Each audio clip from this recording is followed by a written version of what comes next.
তারপরে আসসালামু আলাইকুম। প্রশ্ন, স্বামী স্ত্রী একসাথে উলঙ্গ হয়ে গোসল করতে পারবে কি? বাহ, ভালো প্রশ্ন। যে স্বামী স্ত্রী একসঙ্গে উলঙ্গ হয়ে গোসল করতে পারবে কি পারবে না। সহিহ বুখারী 230 নম্বর হাদিস, আমাদের আয়েশা রাদিয়াল্লাহু তাআলা আনহা বলছেন যে আমি আল্লাহ রাসূলের সঙ্গে গোসল করছিলাম, একটা ঘটিতেই পানি তুলে তুলে আমরা গোসল করছিলাম। স্বামী স্ত্রী যদি চাই পর্দার অন্তরাল থেকে, যেখান থেকে অন্য কেউ দেখতে পাবে না, কোনো বাথরুমের চার দেওয়াল ঘেরা আছে, স্বামী স্ত্রী যদি চায় উলঙ্গ হয়ে গোসল করবে, একে অপরে গোসল করতে পারে, ইসলাম নিষেধ করে নাই। যে বর্ণনাটা সুনান ইবনে মাজাহ থেকে দেওয়া হয় যে আল্লাহর নবী, আমাদের আয়েশা বলছেন কখনো আল্লাহর নবীর আমি সিগারেট পাস করে কখনো দেখিনি, এ হাদিস সহিহ নয়। তাই স্বামী স্ত্রী, আল্লাহ তো কোরআনেই বলে দিয়েছে একে অপরের পোশাক, স্বামী স্ত্রীর মধ্যে কোনো পর্দা থাকে না, দুজন দুজনের পর্দা, তাই তারা গোসল করতে পারে, কোনো সমস্যা নেই। আসসালামু আলাইকুম। আসসালামু আলাইকুম। স্যার এদিকে, স্যার আপনার ডেভিড থেকে একটা প্রশ্ন করতে চাই আসমানুরের সঙ্গে। জি বলুন। উনি উনি একটা আপনাকে প্রশ্ন করছে, এই প্রশ্নটার উত্তর আপনার সবাই হয় নাই বিধায় আপনি দেননি। তারপরে উনি একটা ভিডিও ছাড়ছে, আপনাকে কটূক্তি করে এবং ইসলামকে কটূক্তি করে কথা বলছে, আর ওখানে অধিকাংশ লোকে কমেন্ট করছে, মুসলমানও আছে। ঠিক আছে, প্রশ্ন করেন। সে প্রশ্নটা হচ্ছে যে মুসলিমরা কি মৃত্যু ব্যক্তির জন্য বদদোয়া করতে পারবে বা তার জন্য ধ্বংস কামনা করতে পারবে? যদি না পারে তাহলে আল্লাহ তাআলা কেন সূরা লাহাবের মধ্যে সূরা আবু লাহাবের ধ্বংস কামনা করেন? শুকরিয়া। ভাইজান প্রশ্ন করেছেন, আমার সে বিতর্কের মধ্যে আমি নাকি এই প্রশ্ন উত্তর দেয়নি। আমার যতটা মনে পড়ছে এই প্রশ্ন সেদিন করেইনি।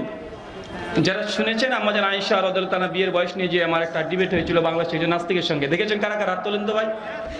আসলে এই প্রশ্ন কি সেদিন করেছিল? না, করেনি। এটা অন্য একটা ভিডিওতে করেছিল যে মৃত ব্যক্তির নামে বদনাম করা, এটা আল্লাহ করতে পারেন কি পারেন না। আরে ভাই, যিনি স্রষ্টা তিনি যা ইচ্ছা তাই করতে পারেন। ওয়াহু আলা কুল্লি শাইইন কাদির। আমি একটা বাজার থেকে ঘড়ি কিনে নিয়ে এসেছি, এখন ঘড়িটাকে আমি চালাবো না আসার মেরে ভাঙবো, আপনার কি?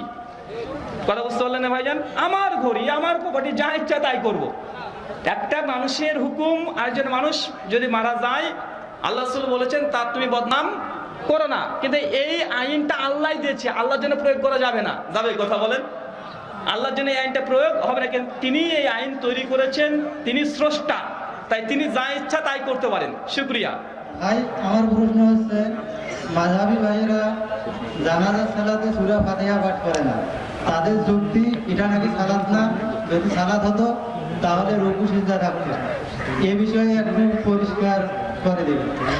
জানাজার নামাজে সূরাতুল ফাতিহা, এই বিষয়ে কোনো একটা বই আছে, আহলে হাদিস হানাফি মাযহাব ইখতিলাফ নিরাসান। ওই বইটাতে প্রায় 35টা মাসালা নিয়ে আলোচনা করেছে হানাফি ভাইদের সঙ্গে আহলে হাদিসের যেগুলো দ্বিমত, একদম দলিল ভিত্তিক, তাহকিক এবং তাকরির সহ। বইটা সংগ্রহ করবেন, এই প্রশ্নের অধিকাংশ উত্তর পেয়ে যাবেন। হানাফি ভাইরা যারা সূরাতুল ফাতিহা জানাজাতে পড়ে না, তাদের দাবি যে জানাজাটা নাকি সালাত নাই, এটা ভুল কথা। কারণ এমন কোন হাদিসের গ্রন্থ নেই যেখানে জানাজাকে সালাত বলা হয়নি। প্রত্যেকটা জায়গায় কিতাবুজ জানাইজ, সালাতুজ জানাইজ, এই সালাতুজ জানাইজ দিয়েই করা হয়েছে। কথা বুঝতে পারছেন? সমস্ত মুহাদ্দিসগণ হাদিসের অধ্যায় রচনা করেছেন সালাতুজ জানাজ হিসাবে, তাই তাদের এই দাবিটা সঠিক নয়, বরং জানাজা এটাও সালাত। শুকরিয়া। আসসালামু আলাইকুম। হুজুর, আমি আপনার কাছে প্রশ্ন করতে চাচ্ছি, কাউলুহু তাআলা বিসমিল্লাহির রহমানির রহিম, আমান লাম ইয়াকুম বিমা আনজালাল্লাহু ফাউলাইকা হুমুজ জালিমুন, আমান লাম ইয়াকুম বিমা আনজালাল্লাহু ফাউলাইকা হুমুল ফাসিকুন, আমান লাম ইয়াকুম বিমা আনজালাল্লাহু ফাউলাইকা হুমুল কাফিরুন। আমার প্রশ্ন হলো, এখানে আল্লাহ পাক পবিত্র কালাম শরীফে জালেম, ফাসিক, কাফের সম্পর্কে বলেছেন যে সঠিকভাবে যে আল্লাহর বিধানে যদি বিচার করা হয় তাহলে জালেম হবে, কাফের হবে এবং ফাসিক হবে। আমার প্রশ্ন আপনার কাছে, জালেমের লোগাতি শরীর অর্থ কি এবং ফাসিকের লোগাতি শরীর অর্থ কি, কাফেরের লোগাতি শরীর অর্থ কি, এবং এ বিষয়ে কোন কাফের কোনটি কাফের কি রকম শাস্তি হবে, এ বিষয়ে সহ বিস্তারিত আলোচনার সাপেক্ষে আপনার কাছে আমি আবেদন করছি। ভাইজান চাচা প্রশ্ন করেছেন, কোরআন মাজিদ থেকে 3টা আয়াত পড়েছেন, যে 3টে আয়াত সূরা আল মাইদা সূরা 5 আয়াত 44, 46 এবং 67। যারা কোরআন এবং হাদিস দ্বারা বিধান আরোপ করে না তাদেরকে কখনো বলা যে ফাসিক, কখনো জালেম, কখনো কাফের। এখন এগুলোর ব্যাখ্যা জানতে চেয়েছেন, আচ্ছা, তিনটের ব্যাখ্যা করতে গেলে কমপক্ষে 3-5 মিনিট সময় লাগবে, তত দীর্ঘ সময় দেওয়া যাবে না। শুধু বলি যে একই অপরাধ, বিধান 3 রকমের বলা হয়েছে। একই অপরাধ, যে কোরআন হাদিস দ্বারা যারা রাষ্ট্র চালায় না তারা কাফের, তারা ফাসেক, তারা জালেম। এখন কোন ক্ষেত্রে? তো এটার প্রথম অর্থ, কেউ যদি স্বীকার করে যে না আল্লাহর কোরআন হাদিসের যা আছে এটাই হক, এটা হক স্বীকার করে নিয়ে কেউ যদি অন্য কোনো বিধান দিয়ে সিদ্ধান্ত বা ফাইসলা দেয়, এই ব্যক্তি কাফের নয়, এই ব্যক্তি জালেম নয়, এই ব্যক্তি ফাসেক। কেন? হক স্বীকার করেছে। কথা বুঝতে পারছেন? হক স্বীকার করেছে। আর দ্বিতীয় ব্যক্তি যে কোরআন এবং হাদিসের শরীয়তকে মানে, শরীয়তকে নিজে মানছে কিন্তু কাউকে মানতে বাধা প্রদান করছে, আবার সেইভাবে আমল করছে না, আবার রাষ্ট্র করছে না, এ হচ্ছে জালেম। আর যে কোরআন এবং হাদিসের বিধানকে অস্বীকার করে দেয়, এ হচ্ছে কাফের। কথা বুঝতে পারছেন? বিস্তারিত জানার জন্য আল্লামা নাসিরুদ্দিন আলবানী ফিতনাতুত তাকফির একটা বই আছে, ওই বইটা পাঠ করবেন। শুকরিয়া, জাযাকাল্লাহ খায়রান, বারাকাল্লাহ ফিকুম। শেষ করুন, মানুষ তো উঠে জি, সকলে বসে।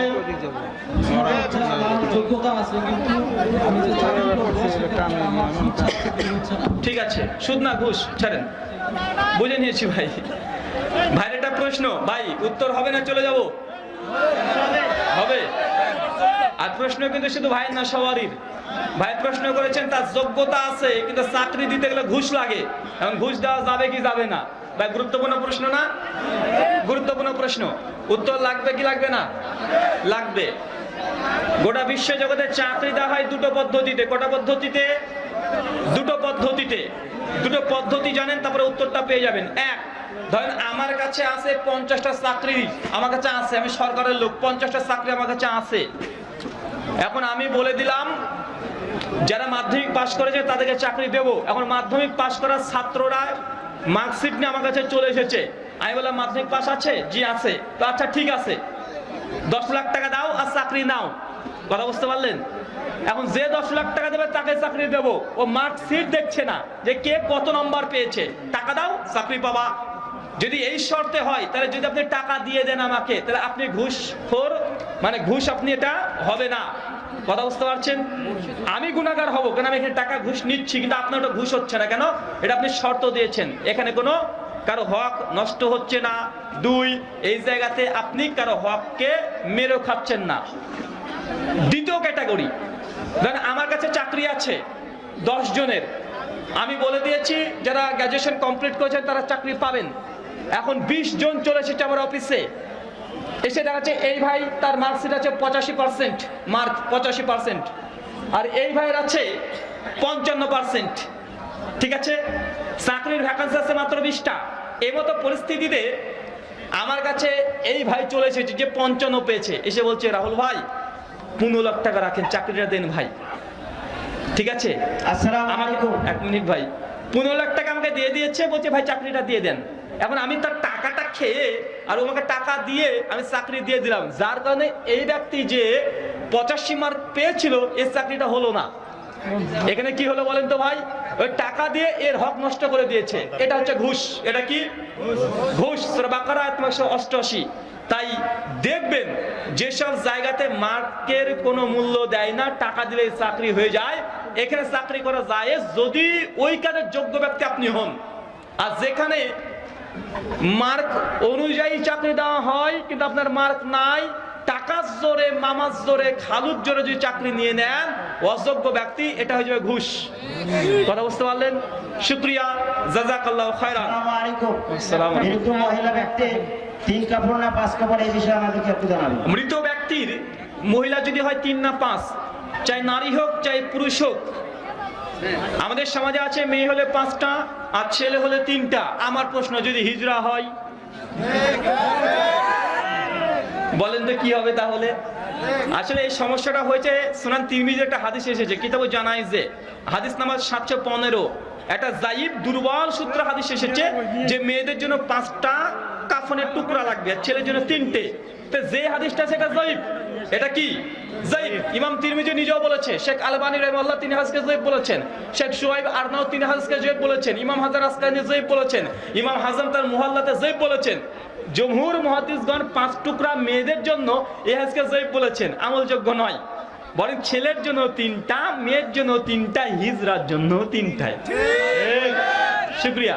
আর এই বিষয়ে ডিটেল জানার জন্য এই ইখতিলাফি যে বিষয়, আমার এই বইটা আহলে হাদিস হানাফি মাযহাব দ্বন্দ্ব নিরসন 35টা মাসআলা দলিল ভিত্তিক খণ্ডন করা আছে, উভয় পক্ষেরই, দুই পক্ষেরই। তাই যত প্রশ্ন করবেন, কারণ আমরা ফিল্ডে আছি তো জানি কি প্রশ্ন করে, তো সবগুলো সমাধানের দলিল ভিত্তিক জবাব লেখা আছে। বইগুলো নিয়ে যাবেন, দলিলগুলো কাছে রাখবেন, সমস্যা হলে দলিল আপনারা নিজেরাই সমাধান করে নিতে পারবেন। শুকরিয়া। ফরজ সালাতের মওকুফ নিয়ত নিষিদ্ধ কেন? ফরজ নামাজে জিহ্বা নড়িয়ে নড়িয়ে নিয়াত পড়া যাবে কি যাবে না? ভাই, ফরজ নামাজ হোক আর নফল নামাজ হোক, নিয়াত এসেছে আরবি শব্দ নাওয়া থেকে। নাওয়া মানে বীজ, নাওয়া মানে বীজ, যেটা অন্তর থেকে হয়, মুখ দ্বারা করার দরকার নেই।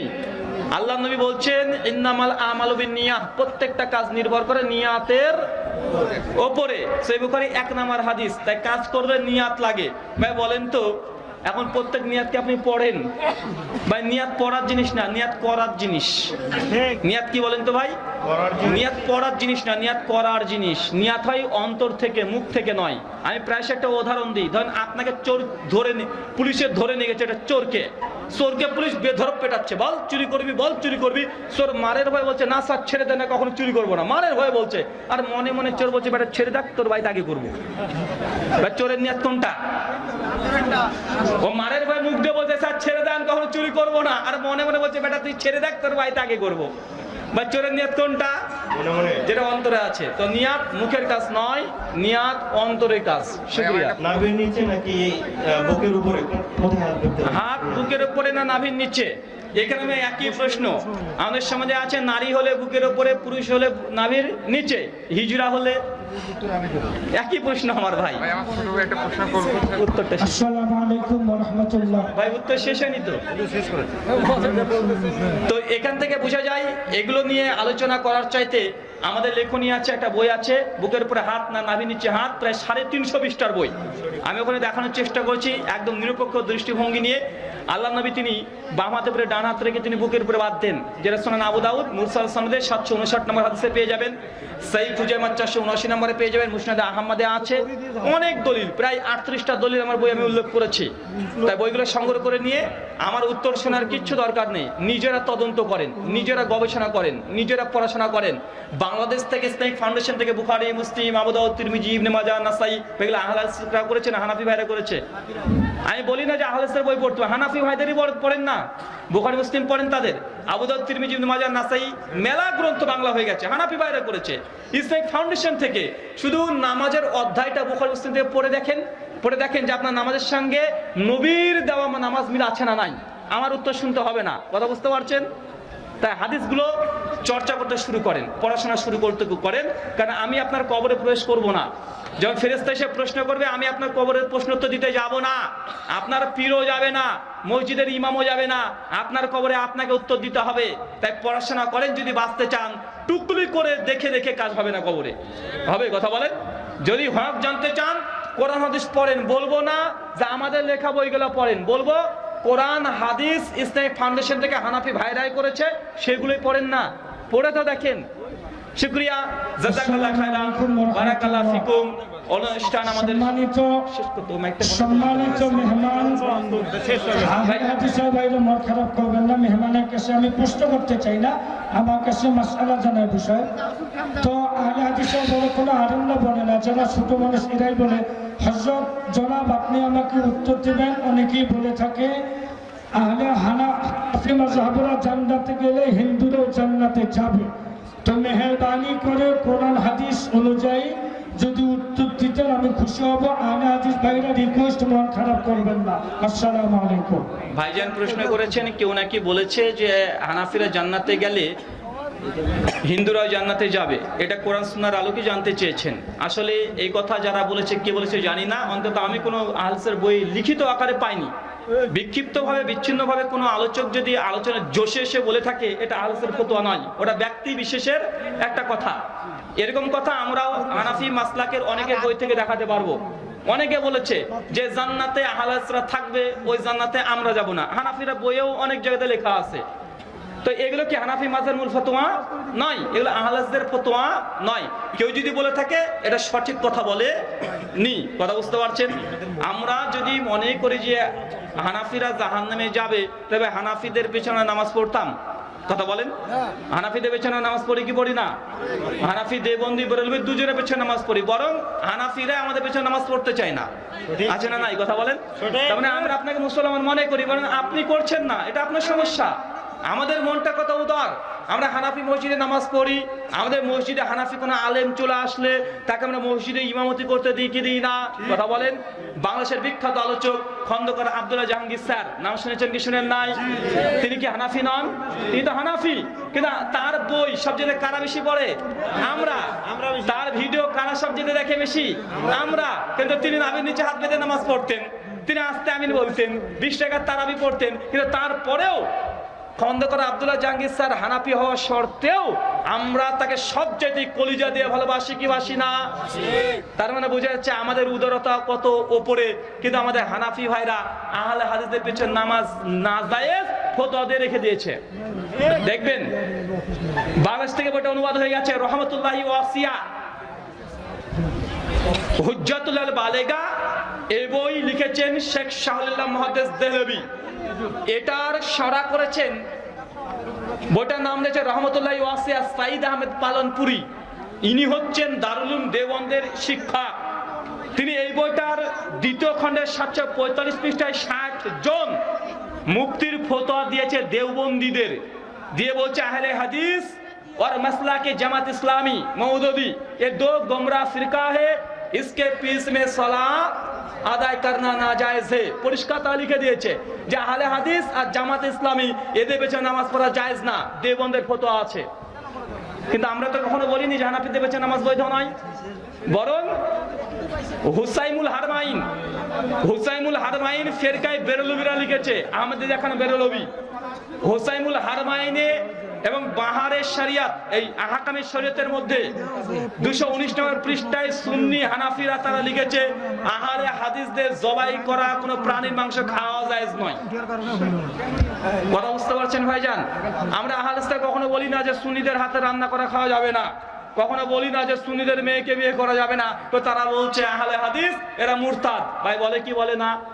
তবে এই কথাগুলো যদি আমরা বলতে শুরু করে দিই, ভাই বলতে বলতে সারা রাত কেটে যাবে, এতে ফিতনা বাড়বে, এখানে ভ্রাতৃত্ব রক্ষা হবে না।